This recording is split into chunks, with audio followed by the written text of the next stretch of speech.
আমরা জামাত শিবির নিয়ে গত কয়েকদিন ধরে কথা বলছি। রাজশাহীতে আবার সাবেক ছাত্রলীগ নেতার সভাপতির হাত পায়ের রক কেটে দেওয়া হয়েছে, যেই কথাগুলো আমরা অনেকদিন ধরেই ক্যাম্পাসে শুনে থাকি। কিন্তু যেটি প্রশ্ন সেটি হচ্ছে যে এক সময় আপনাদের জোটের সঙ্গী জামাত বিএনপির, আবার সরকারকেও আমরা দেখছি যে পুলিশ বাহিনী খুব বেশি নির্লিপ্ত। আপনি কি বলবেন, আপনার কাছে কি মনে হয়? একটা ব্যাকগ্রাউন্ড আমাদের মনে সব দেখার প্রয়োজনীয়তা রয়েছে। রাজশাহী বিশ্ববিদ্যালয়ের যে ঘটনা, তার আগে রাজশাহী বিশ্ববিদ্যালয়ে আমরা দেখেছি ছাত্র শিবির এবং ছাত্রলীগের সংঘর্ষের সময় পুলিশের সামনে পিস্তল হাতে নিয়ে ছাত্রলীগের কর্মী দাওয়া করছে ছাত্র শিবিরের কর্মীকে।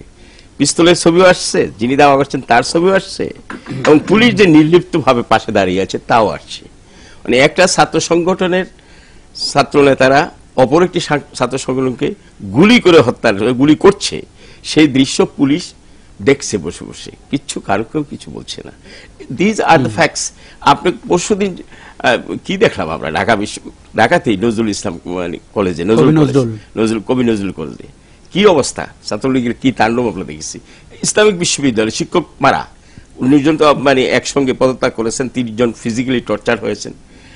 অন্যান্য বিশ্ববিদ্যালয় কি ঘটেছে সর্বত্র, সবগুলি তো একটার সঙ্গে আর একটা সম্পর্কিত। আর বিশেষ করে পুলিশের ভূমিকার কথা বলছেন, তো পুলিশের ভূমিকা তো আমরা অনেক ক্ষেত্রে দেখেছি। পুলিশের ভূমিকা, পুলিশ কি করে কি করছে, কাকে প্রশিক্ষণ দিচ্ছে, কিভাবে দিচ্ছে।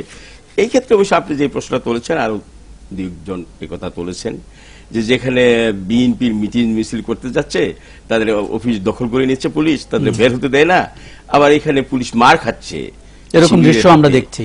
এটা কি, সেটার জবাব তো আসলে আমি দিতে পারবো না, কারণ পুলিশরা কন্ট্রোল করছেন তারাই, যারা পুলিশকে ব্যবহার করছেন বিএনপির অফিস দখল করার জন্য এবং বিএনপিকে সাধারণ কর্মসূচি পালন করতে যারা বাধা দিচ্ছেন পুলিশকে দিয়ে, ওনারাই যথার্থ উত্তর দিতে পারবেন।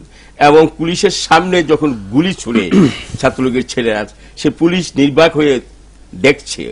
আর যেই ছাত্রের কথা বলেছেন না যে তাকে পা কেটে দিয়েছে, পত্রিকা আজকের পত্রিকা আছে, যার পা কেটেছে তিনিই কিন্তু ওই অস্ত্রধারী ব্যক্তি বলে বলেছে। আমরা যদি একটু রাজশাহী বলেছে, এবং সঙ্গে সঙ্গে যেটুকু আর বলেছেন ইন্টারেস্টিং, যে ওই কারণে কতজন ছাত্র, 19 জন ছাত্রলীগের ছাত্রকে মনে হয় বহিষ্কার করা হয়েছিল, বহিষ্কার উদ্যোগ করেছে। মানে যাদের এই সমস্ত কর্মকাণ্ডে, সন্ত্রাসী কর্মকাণ্ডের জন্য যাদেরকে বহিষ্কার করা হয়েছিল, তাদের বহিষ্কার পর্যন্ত অবশ্যই। শিক্ষককে যে ছাত্ররা মারে, মারপিট করে, শিক্ষকদের মাথা ফাটিয়ে দেয়, টেন্ডারবাজি করে, এবং ছাত্রদের, ছাত্রলীগ বলেন বা যে সমস্ত ছাত্র সংগঠনের কথা বলেন, অস্ত্র হাতে ধরে যারা রাজনীতি করছে, তাদের প্রতি কি আচরণ আমাদের পুলিশ করছে, এটা ছাত্র শিবির হোক, ছাত্রলীগ হোক, যে কোনো ব্যক্তি হোক। এই প্রশ্নে আমরা